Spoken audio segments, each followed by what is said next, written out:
ಕರ್ನಾಟಕ ಎಕ್ಸ್‌ಪ್ರೆಸ್‌ಗೆ ಸ್ವಾಗತ. ನಾನು ರಂಜಿತಾ ರೇವಣ್ಣ. ದಾವಣಗೆರೆ ದಕ್ಷಿಣ ಉಪಚುನಾವಣೆಯಲ್ಲಿ ಕಾಂಗ್ರೆಸ್ ಅಭ್ಯರ್ಥಿ ಸಮರ್ಥ ಶಾಮನೂರು ಅಲ್ಪ ಅಂತರದ ಗೆಲುವು ಸಾಧಿಸಿದ್ದು ಕ್ಷೇತ್ರವನ್ನ ಮತ್ತೆ ತನ್ನ ಹಿಡಿತದಲ್ಲೇ ಉಳಿಸಿಕೊಂಡಿದೆ. ಅಲ್ಪಸಂಖ್ಯಾತರ ಮತಗಳ ಕುರಿತು ಆತಂಕಗಳಿದ್ದರೂ ಕಾಂಗ್ರೆಸ್ಗೆ ಜಯ ಸಿಕ್ಕಿದೆ. ಆದರೆ ಈ ಗೆಲುವಿನ ಬೆನ್ನಲ್ಲೇ ವಿವಾದವೂ ಎದ್ದಿದೆ. ಭಾರತೀಯ ಜನತಾ ಪಕ್ಷ ಪರಾಜಿತ ಅಭ್ಯರ್ಥಿ ಶ್ರೀನಿವಾಸ ದಾಸಕರಿಯಪ್ಪ ಚುನಾವಣೆಯಲ್ಲಿ ಅಕ್ರಮ ನಡೆದಿದೆ ಅಂತ ಗಂಭೀರ ಆರೋಪ ಮಾಡಿದ್ದಾರೆ. ಇನ್ನು ದಾವಣಗೆರೆಯಲ್ಲಿ ಮಾತನಾಡಿದಂತ ಅವರು ಚುನಾವಣಾ ಪ್ರಕ್ರಿಯೆಯಲ್ಲಿ ಅಧಿಕಾರಿಗಳ ಲೋಪದೋಷ ಕಂಡು ಬಂದಿದೆ ಎಂದು ಹೇಳಿದ್ದಾರೆ. ಕಚೇರಿಯ ಕೀಲಿಕೈ ಕಳೆದು ಹೋಗಿದ್ದು ಹೇಗೆ, ಅಧಿಕಾರಿಗಳ ಸಹಕಾರದಿಂದಲೇ ಕಾಂಗ್ರೆಸ್ ಗೆದ್ದಿದೆ ಅಂತ ಆರೋಪಿಸಿ ಈ ವಿಷಯವನ್ನು ಗಂಭೀರವಾಗಿ ತೆಗೆದುಕೊಳ್ಳುವುದಾಗಿ ತಿಳಿಸಿದ್ದಾರೆ. ಈ ಕುರಿತು ಕಾನೂನು ಹೋರಾಟ ನಡೆಸುವುದಾಗಿ ಹೇಳಿರುವ ಅವರು ಚುನಾವಣಾ ಆಯೋಗಕ್ಕೂ ದೂರು ಸಲ್ಲಿಸುವುದಾಗಿ ತಿಳಿಸಿದ್ದಾರೆ. ಅಲ್ಲದೆ ಸಂಬಂಧಿಸಿದ ಚುನಾವಣಾಧಿಕಾರಿಯನ್ನು ವಜಾಗೊಳಿಸುವಂತೆ ಆಗ್ರಹಿಸಿದ್ದಾರೆ. ಇದಕ್ಕೂ ಮಧ್ಯೆ ದಾವಣಗೆರೆ ದಕ್ಷಿಣ ಕ್ಷೇತ್ರದ ಮತದಾರರಿಗೆ ಧನ್ಯವಾದ ತಿಳಿಸಿದ ಶ್ರೀನಿವಾಸ ದಾಸಕರಿಯಪ್ಪ, ಈ ಬಾರಿ ಗೆಲುವಿಗೆ ಸಾಕಷ್ಟು ಪ್ರಯತ್ನ ಮಾಡಿದ್ದೇವೆ. ರಾಜ್ಯದ ಪ್ರಮುಖ ನಾಯಕರು ಪ್ರಚಾರದಲ್ಲಿ ಭಾಗವಹಿಸಿದ್ದರು, ಆದರೆ ದೈವಬಲ ಇಲ್ಲದ ಕಾರಣ ಸೋಲು ಕಂಡಿದ್ದೇವೆ ಅಂತ ಪ್ರತಿಕ್ರಿಯಿಸಿದ್ದಾರೆ. ಶೃಂಗೇರಿ ಕ್ಷೇತ್ರದ ಅಂಚೆ ಮತಗಳ ಮರು ಎಣಿಕೆ ವಿಚಾರ ರಾಜಕೀಯ ಕಿಡಿ ಹೊತ್ತಿಸಿದೆ. ಈ ಸಂಬಂಧವಾಗಿ ಮುಖ್ಯಮಂತ್ರಿ ಸಿದ್ದರಾಮಯ್ಯ ಬಿಜೆಪಿ ವಿರುದ್ಧ ಗಂಭೀರ ಆರೋಪ ಮಾಡಿದ್ದಾರೆ. ಬೆಂಗಳೂರಿನಲ್ಲಿ ಸುದ್ದಿಗೋಷ್ಠಿಯಲ್ಲಿ ಮಾತನಾಡಿದಂತ ಸಿಎಂ, ಶೃಂಗೇರಿಯಲ್ಲಿ ನಡೆದ ಮರು ಎಣಿಕೆ ಪ್ರಕ್ರಿಯೆಯಲ್ಲಿ ಕ್ರಿಮಿನಲ್ ಪಿತೂರಿ ಮಾಡಿ ಓಟ್ ಚೋರಿ ನಡೆದಿದೆ ಅಂತ ಆರೋಪಿಸಿದ್ರು. ಇನ್ನು ಕೋರ್ಟ್ ಆದೇಶದ ಮೇರೆಗೆ ಅಂಚೆ ಮತಗಳ ಮರು ಎಣಿಕೆ ನಡೆದಿದ್ದು 2023ರ ಚುನಾವಣೆಯಲ್ಲಿ ಕೇವಲ 201 ಮತಗಳ ಅಂತರದಲ್ಲಿ ಕಾಂಗ್ರೆಸ್ ಅಭ್ಯರ್ಥಿ ರಾಜೇಗೌಡ ಗೆಲುವು ಸಾಧಿಸಿದ್ದರು. ಆದರೆ ಮರು ಎಣಿಕೆಯ ವೇಳೆ ಅಂಚೆ ಮತಗಳಲ್ಲಿ ದೊಡ್ಡ ಪ್ರಮಾಣದಲ್ಲಿ ವ್ಯತ್ಯಾಸ ಕಂಡು ಬಂದಿದೆ ಅಂತ ಸಿಎಂ ತಿಳಿಸಿದ್ದಾರೆ. ಮರು ಎಣಿಕೆಯಲ್ಲಿ ರಾಜೇಗೌಡ ಪರ ಬಿದ್ದಿದ್ದ 255 ಮತಗಳನ್ನು ಅಮಾನ್ಯಗೊಳಿಸಲಾಗಿದೆ. ಇದೇ ವೇಳೆ ಬಿಜೆಪಿ ಅಭ್ಯರ್ಥಿ ಡಿಎನ್ ಜೀವರಾಜ್ ಅವರಿಗೆ ಲಭಿಸಿದ್ದ ಮತಗಳಲ್ಲಿ ದೊಡ್ಡ ಬದಲಾವಣೆ ಕಾಣಿಸಿಲ್ಲ. ಇದರಿಂದಲೇ ಅಕ್ರಮ ನಡೆದಿದೆ ಎಂಬ ಅನುಮಾನ ಬಲವಾಗುತ್ತಿದೆ ಅಂತ ಸಿಎಂ ಆರೋಪಿಸಿದ್ರು. ಎಣಿಕೆ ನಂತರ ದಾಖಲೆಗಳನ್ನು ಟ್ರಂಕ್ನಲ್ಲಿ ಇಡಲಾಗುತ್ತದೆ. ಈ ವೇಳೆ ಅಧಿಕಾರ ದುರುಪಯೋಗ ಮಾಡಿ ಮತಪತ್ರಗಳಲ್ಲಿ ತಿದ್ದುಪಡಿ ಮಾಡಲಾಗಿದೆ. ಇದು ಗಂಭೀರ ಕ್ರಿಮಿನಲ್ ಅಪರಾಧ ಎಂದು ಸಿಎಂ ಹೇಳಿದ್ರು. ಶೃಂಗೇರಿ ವಿಧಾನಸಭಾ ಕ್ಷೇತ್ರದ ಮತಗಳ ಮರು ಎಣಿಕೆ ಬಗ್ಗೆ ತನಿಖೆ ನಡೆಸುವುದಾಗಿ ಮತ್ತು ಕಾನೂನುಬದ್ಧವಾಗಿ ಹೋರಾಡುವುದಾಗಿ ಉಪಮುಖ್ಯಮಂತ್ರಿ ಡಿಕೆ ಶಿವಕುಮಾರ್ ಹೇಳಿದ್ದಾರೆ. ಬೆಂಗಳೂರಿನಲ್ಲಿ ಸುದ್ದಿಗಾರರೊಂದಿಗೆ ಮಾತನಾಡಿದ ಡಿಸಿಎಂ, ಮರು ಎಣಿಕೆಯ ಫಲಿತಾಂಶಗಳು ದೇಶಕ್ಕೆ ಅಪಾಯಕಾರಿ ಪ್ರವೃತ್ತಿಯಾಗಿದೆ ಅಂತ ಹೇಳಿದರು. ಇನ್ನು ಮರು ಎಣಿಕೆಯ ನಂತರ 2023ರ ವಿಧಾನಸಭಾ ಚುನಾವಣೆಯಲ್ಲಿ ಬಿಜೆಪಿ ಅಭ್ಯರ್ಥಿಯನ್ನ ವಿಜೇತ ಎಂದು ಘೋಷಿಸಲಾಯಿತು. ಇದು ಅಂತಾರಾಷ್ಟ್ರೀಯ ಮಟ್ಟದ ಸಂಚಿನ ರೀತಿ ಕಾಣುತ್ತಿದೆ. ನಮಗೆ ಅನುಮಾನ ಇದ್ದಿದ್ದರೆ ನಾವು ಸುಪ್ರೀಂ ಕೋರ್ಟ್ಗೆ ಹೋಗುತ್ತಿದ್ದೆವು. ಆದರೆ ಇಲ್ಲಿ ಮತ ಎಣಿಕೆ ಬಾಕ್ಸ್ಗಳನ್ನು ತೆರೆಯಲಾಗಿದೆ. ಕೆಲವರನ್ನ ಬಳಸಿಕೊಂಡು ನಮ್ಮ ಮತಗಳಲ್ಲಿದ್ದ ಬ್ಯಾಲೆಟ್ ಪೇಪರ್ಗಳ ಮೇಲೆ ಮತ್ತೊಂದು ಗುರುತು ಹಾಕಲಾಗಿದೆ.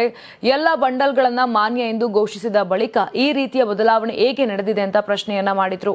ಅಂಚೆ ಮತಗಳನ್ನು ತಿರುಚಿದ ಆರೋಪದ ಮೇಲೆ ಶೃಂಗೇರಿ ಶಾಸಕ ಜೀವರಾಜ್ ಮೇಲೆ ದಾಖಲಾಗಿದ್ದ ಎಫ್ಐಆರ್ಗೆ ಹೈಕೋರ್ಟ್ ಮಧ್ಯಂತರ ತಡೆ ನೀಡಿದೆ. ತನ್ನ ಮೇಲಿನ ಕ್ರಿಮಿನಲ್ ಪ್ರಕರಣ ರದ್ದುಪಡಿಸುವಂತೆ ಕೋರಿ ಜೀವರಾಜ್ ಹೈಕೋರ್ಟ್ಗೆ ಅರ್ಜಿಯನ್ನು ಸಲ್ಲಿಸಿದ್ರು.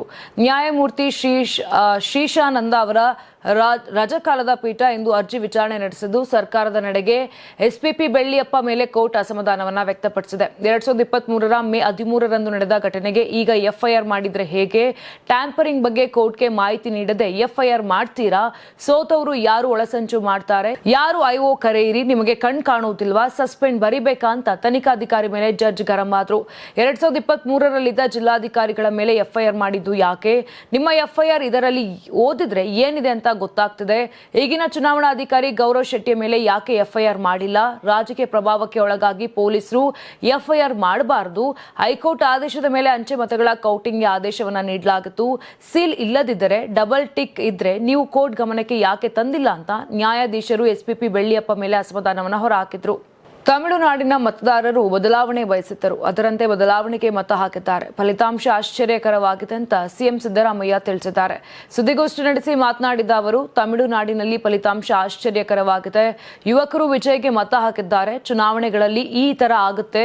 ತಮಿಳುನಾಡಿನ ಮತದಾರರು ಬದಲಾವಣೆ ಬಯಸಿದ್ದರು, ಅದರಂತೆ ಬದಲಾವಣೆಗೆ ಮತ ಹಾಕಿದ್ದಾರೆ.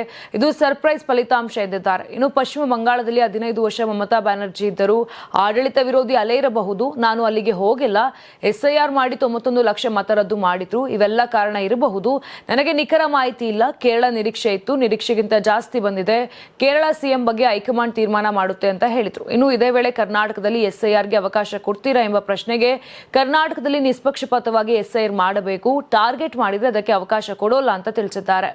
ನಾಯಕತ್ವ ಬದಲಾವಣೆ ವಿಚಾರ ಹೈಕಮಾಂಡ್ ಹಂತದಲ್ಲಿ ಚರ್ಚೆಯೇ ಆಗಿಲ್ಲ ಅಂತ ಸಚಿವ ಆರ್.ಬಿ. ತಿಮ್ಮಾಪುರ್ ತಿಳಿಸಿದ್ದಾರೆ.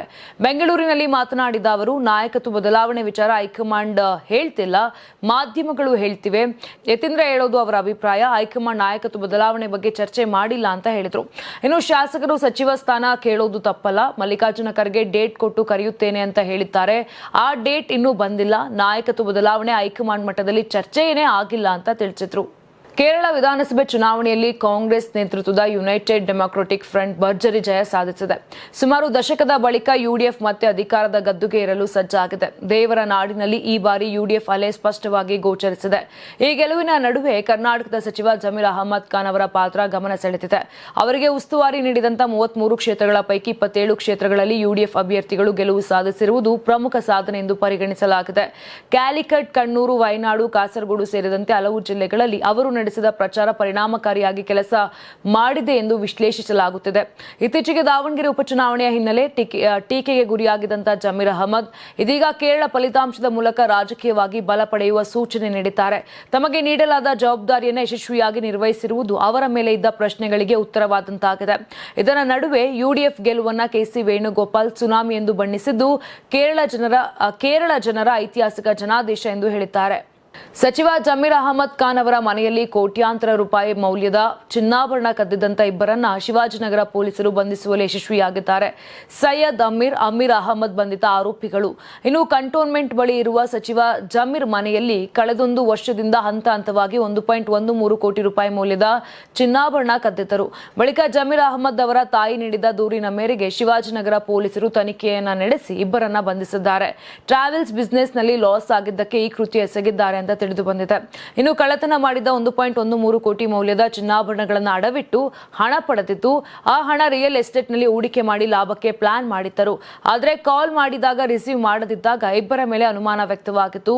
ಬಳಿಕ ಪೊಲೀಸರು ವಿಚಾರಣೆ ನಡೆಸಿದಾಗ ಕೃತ್ಯ ಬಯಲಿಗೆ ಬಂದಿದೆ. ಹರಿಹರ ಪಂಚಮಸಾಲಿ ಪೀಠದಲ್ಲಿ ದಿನ ಕಳೆದಂತೆ ಸ್ವಾಮೀಜಿ ಬೆಂಬಲಿಗರು ಹಾಗೂ ಟ್ರಸ್ಟಿಗಳ ನಡುವಿನ ಗಲಾಟೆ ಜೋರಾಗುತ್ತಿದೆ. ಈ ಹಿನ್ನೆಲೆ ಮಠದಲ್ಲಿ ಸಭೆ ಸಮಾರಂಭ ಮಾಡದಂತೆ ಜಿಲ್ಲಾಡಳಿತ ನಿಷೇಧಾಜ್ಞೆ ಜಾರಿ ಮಾಡಿದೆ. ಮಠದಲ್ಲಿ ಕಳೆದ ಮಾರ್ಚ್ 10ರಿಂದ ಎರಡೂ ಕಡೆ ಬೆಂಬಲಿಗರಿಂದ ಸಭೆ ಸಮಾರಂಭ ಸುದ್ದಿಗೋಷ್ಠಿಗಳು ನಡೆಯುತ್ತಿವೆ. ಇವುಗಳು ವಿಕೋಪಕ್ಕೆ ತಿರುಗಿದ್ದು ಗಲಾಟೆಗಳು ಪ್ರಚೋದನಕಾರಿ ಹೇಳಿಕೆಗಳು ಬರುತ್ತಿವೆ. ಇದರಿಂದಾಗಿ ಸಾರ್ವಜನಿಕ ಆಸ್ತಿಪಾಸ್ತಿ ನಷ್ಟ, ಕಾನೂನು ಸುವ್ಯವಸ್ಥೆ ಹಾಳಾಗುತ್ತಿದೆ. ಪೊಲೀಸ್ ಇಲಾಖೆ ಪದೇ ಪದೇ ಭದ್ರತೆ ನೀಡಲು ಆಗುತ್ತಿಲ್ಲ. ಆದ್ದರಿಂದ ಪಂಚಮಸಾಲಿ ಪೀಠದಲ್ಲಿ ಯಾವುದೇ ಸಭೆ ಸಮಾರಂಭ, ಪತ್ರಿಕಾಗೋಷ್ಠಿ ನಡೆಸುವಂತಿಲ್ಲ. ಈ ಬಗ್ಗೆ ಸ್ವಾಮೀಜಿಗೆ, ಟ್ರಸ್ಟಿಗಳಿಗೆ ಹಾಗೂ ಅವರ ಬೆಂಬಲಿಗರಿಗೆ ಜಿಲ್ಲಾಡಳಿತದಿಂದ ಹಾಗೂ ಪೊಲೀಸ್ ಇಲಾಖೆಯಿಂದ ನೋಟಿಸ್ ಜಾರಿಗೊಳಿಸಿ ಮೇ 1ರಿಂದ 30ರವರೆಗೆ ನಿಷೇಧಾಜ್ಞೆ ಜಾರಿ ಮಾಡಲಾಗಿದೆ.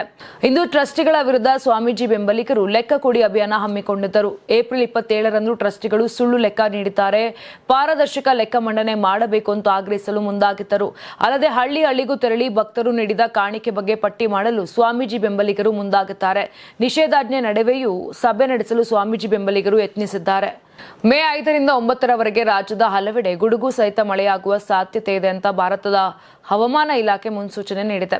ಗಂಟೆಗೆ 30ರಿಂದ 40 ಕಿಲೋಮೀಟರ್ ವೇಗದ ಗಾಳಿಯೊಂದಿಗೆ ಕೆಲ ಜಿಲ್ಲೆಗಳಲ್ಲಿ ಹಗುರದಿಂದ ಸಾಧಾರಣ ಮಳೆಯಾಗಲಿದೆ ಅಂತ ಇಲಾಖೆ ತಿಳಿಸಿದೆ. ಬೆಂಗಳೂರು ಸೇರಿದಂತೆ ಒಟ್ಟು 23 ಜಿಲ್ಲೆಗಳಲ್ಲಿ ಮಳೆಯ ಸಿಂಚನವಾಗುವ ನಿರೀಕ್ಷೆ ಇದೆ. ಮೇ 5ರಂದು ಕರಾವಳಿ ಜಿಲ್ಲೆಗಳಾದ ದಕ್ಷಿಣ ಕನ್ನಡ ಮತ್ತು ಉಡುಪಿಯಲ್ಲಿ ಸಾಧಾರಣ ಮಳೆಯಾಗುವ ಸಾಧ್ಯತೆ ಇದೆ. ಅದೇ ವೇಳೆ ಬೀದರ್, ಕಲಬುರಗಿ, ಯಾದಗಿರಿ ಮತ್ತು ರಾಯಚೂರು ಜಿಲ್ಲೆಗಳಲ್ಲೂ ಮಳೆಯ ಮುನ್ಸೂಚನೆ ನೀಡಲಾಗಿದೆ. ದಕ್ಷಿಣ ಒಳನಾಡಿನ ಕೊಡಗು, ಮೈಸೂರು, ಮಂಡ್ಯ ಮತ್ತು ರಾಮನಗರ ಭಾಗಗಳಲ್ಲಿ ಒಂದೆರಡು ಕಡೆ ಮಳೆಯಾಗಬಹುದು ಅಂತ ಅಂದಾಜಿಸಲಾಗಿದೆ. ಬೆಂಗಳೂರು ನಗರ, ಗ್ರಾಮಾಂತರ ಸೇರಿದಂತೆ ಬಳ್ಳಾರಿ, ಶಿವಮೊಗ್ಗ, ದಾವಣಗೆರೆ, ಚಿಕ್ಕಮಗಳೂರು, ಹಾಸನ, ಚಿತ್ರದುರ್ಗ, ತುಮಕೂರು, ಚಿಕ್ಕಬಳ್ಳಾಪುರ ಮತ್ತು ಕೋಲಾರ ಜಿಲ್ಲೆಗಳಲ್ಲಿ ಬಿರುಗಾಳಿ ಸಹಿತ ಗುಡುಗು ಮಳೆಯ ಸಾಧ್ಯತೆ ಇದೆ. ಮೇ 6ರಂದು ದಕ್ಷಿಣ ಕನ್ನಡ, ಉಡುಪಿ, ಉತ್ತರ ಕನ್ನಡ, ಬೀದರ್, ಕಲಬುರಗಿ, ಕೊಪ್ಪಳ ಮತ್ತು ರಾಯಚೂರು ಜಿಲ್ಲೆಗಳ ಕೆಲ ಭಾಗಗಳಲ್ಲಿ ಮಾತ್ರ ಮಳೆಯಾಗಲಿದ್ದು, ಉಳಿದ ಜಿಲ್ಲೆಗಳಲ್ಲಿ ಒಣಹವೆ ಮುಂದುವರಿಯಲಿದೆ ಅಂತ ಇಲಾಖೆ ತಿಳಿಸಿದೆ. ಬೆಂಗಳೂರಿನಲ್ಲಿ ಮುಂದಿನ 48 ಗಂಟೆಗಳವರೆಗೆ ಭಾಗಶಃ ಮೋಡ ಕವಿದ ವಾತಾವರಣ ಇರಲಿದ್ದು, ಸಂಜೆ ವೇಳೆಗೆ ಹಗುರ ಮಳೆಯ ಸಾಧ್ಯತೆ ಇದೆ ಅಂತ ಹವಾಮಾನ ತಜ್ಞರು ಹೇಳಿದ್ದಾರೆ. ನೋಡಿದ್ರಲ್ಲ, ಇದಿಷ್ಟು ಆಗಿತ್ತು ಇಂದಿನ ರಾಜ್ಯದ ಪ್ರಮುಖ ಸುದ್ದಿಗಳು. ನಾಳೆ ಮತ್ತೆ ಇದೇ ರೀತಿಯಾಗಿ ಕರ್ನಾಟಕ ಎಕ್ಸ್ಪ್ರೆಸ್ ನಲ್ಲಿ ಭೇಟಿಯಾಗೋಣ. ಅಲ್ಲಿವರೆಗೂ ನೋಡ್ತಾ ಇರಿ ಕರ್ನಾಟಕ ಟಿವಿ, ಇದು ಕನ್ನಡಿಗರ ಧ್ವನಿ. ನೀವು ಸಣ್ಣ ಆಗ್ಬೇಕಲ್ವಾ? ಅದು ಒಂದು ಉತ್ತಮ ಆಹಾರದಿಂದ ಸಣ್ಣ ಆಗ್ಬೇಕಲ್ವಾ? ಪ್ರತಿದಿನ ನಮ್ಮ ಜೀನಿ ಸ್ಲಿಮ್ ನ ಯೂಸ್ ಮಾಡಿ ಯಾವುದೇ ಸೈಡ್ ಎಫೆಕ್ಟ್ ಇಲ್ದಂಗೆ ನೀವು ಸಣ್ಣ ಆಗ್ತೀರಾ.